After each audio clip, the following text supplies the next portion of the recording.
Candidate, the last class we had was when he was explaining how the trees and the houses and the poles are all passing by. So then the girl says, "That always happens." She said, "Do you see any animals?" "No," I answered quite confidently. I knew there were hardly any animals left in the forest near Dera.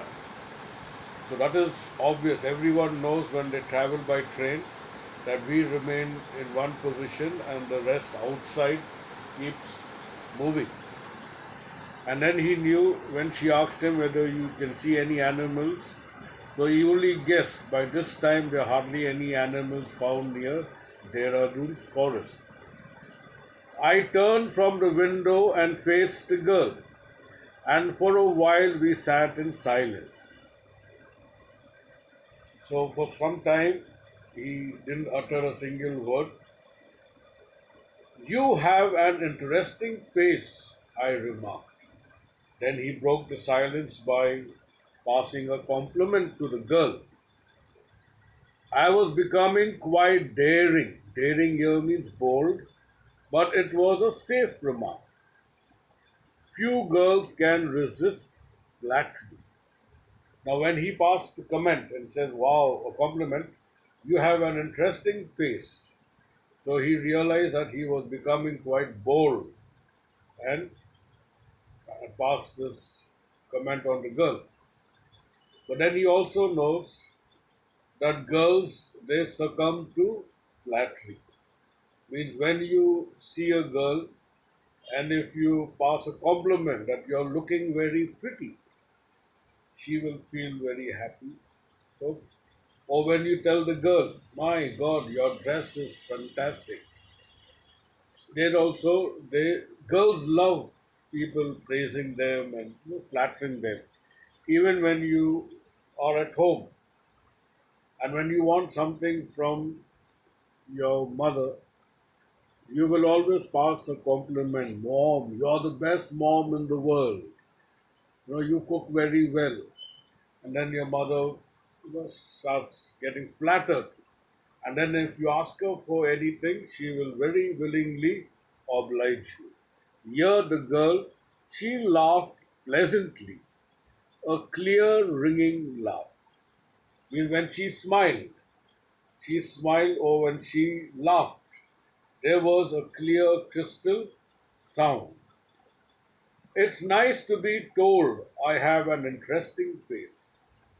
So the girl replied, he said, "It's nice to be told that I have an interesting face. I am tired of people telling me I have a pretty face." Okay, she said, "Now I am tired." It's very strange that a person now passes a compliment and says she has an interesting face. And then she says, "I am tired of people telling me that I have a pretty face." Now, in his mind, "Oh, so you do have a pretty face," I thought. And aloud I said, "Well, an interesting face can also be pretty." "You are a very gallant young man," she said. "But why are you so serious?"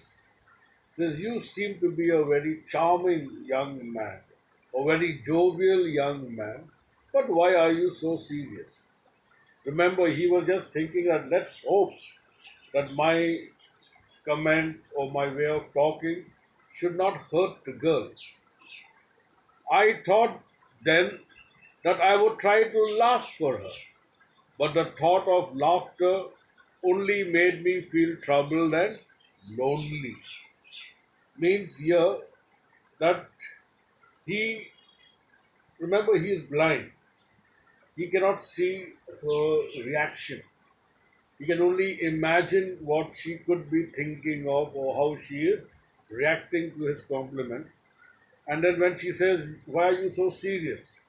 Now he has to pretend that he's laughing but deep down he was feeling very troubled and lonely. because that was an artificial laugh which he was giving. We'll soon be at your station, I said. Thank goodness it's a short journey. I can't bear to sit in a train for more than 2 or 3 hours. So here the girl expresses when he says, very soon we'll be arriving at your destination. Okay. And then she says, oh, thank goodness it's a short journey. Because she says, I cannot tolerate to sit in the train for 2 or 3 hours. Yet, I was prepared to sit there for almost any length of time. Being along with this girl, he said, I don't mind if I have to spend hours after hours traveling just to listen to her talking. That means she must have had a very sweet voice. And he compares it. Her voice had the sparkle of a mountain stream. So this is a metaphor where he compares her voice, the sound of her voice or a tone was compared to the sound of a stream falling gently over the rocks. So they produce a particular sound. Okay. So, and even the water falling down from the has a glow, a sparkle.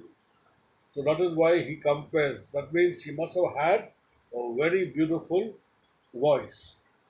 As soon as she would leave the train, she would forget our brief encounter. As soon as she will get off the train, then perhaps she will forget that we had a short meeting. Okay. But it would stay with me for the rest of the journey and for some time after. So, but for me, I will not be able to forget. I will remember it even for the rest of the journey and even after traveling also. This little experience with this young lady would remain in his mind. The engine's whistle shrieked. The carriage wheels changed their sound and rhythm. The girl got up and began to collect her things. Now, when you are traveling in a train, there are certain sounds, the speed of the train, the rhythm of the train will suggest that you are nearing a station. And then passengers, what they do, they know now they will be approaching the station. And if they have to get down, then they will collect all their things before the train stops. Then it would be very easy to get down. I wondered if she wore her hair in a bun or it was pleated. Perhaps it was hanging loose over her shoulder, or was it cut very short? So as she was collecting her things, he could now he's wondering, trying to guess whether she wore a bun or whether her hair was pleated or whether it was just hanging loose or was it cut very short. So he's trying to guess, he's trying to judge by her tone of her voice. Okay. And what kind of a what kind of hair and what style her hair could be. The train drew slowly into the station. Outside there was the shouting of porters and vendors and a high pitched female voice near the carriage door. That voice must have belonged to the girl's aunt. So as the train drew slowly into the station, okay, they were shouting of porters. Porters means coolies. Vendors, these people who sell, and a high pitched female voice. That means there was a lady who screamed, and at once he knew that that voice must have belonged to the girl's aunt. Goodbye, the girl said.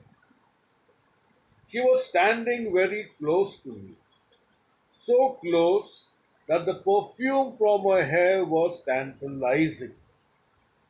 I wanted to raise my hand and touch her hair, but she moved away. Only the scent of perfume still lingered where she had stood. Now, as the train stopped, the girl told him goodbye, and as she was standing very close to him, he could smell, or you would get the smell of the hair. The perfume which the girl had used was very tantalizing, means he would like to touch it, but unfortunately he cannot. As soon as he made an attempt to touch her hair, she moved away. Now only the scent of perfume still lingered. Lingered means remained there for a longer time where she stood. I shall keep it till here. And today, Standard 8, you have got your class test on Chapter 4, El Rider and the Black Rabbit of Inlay.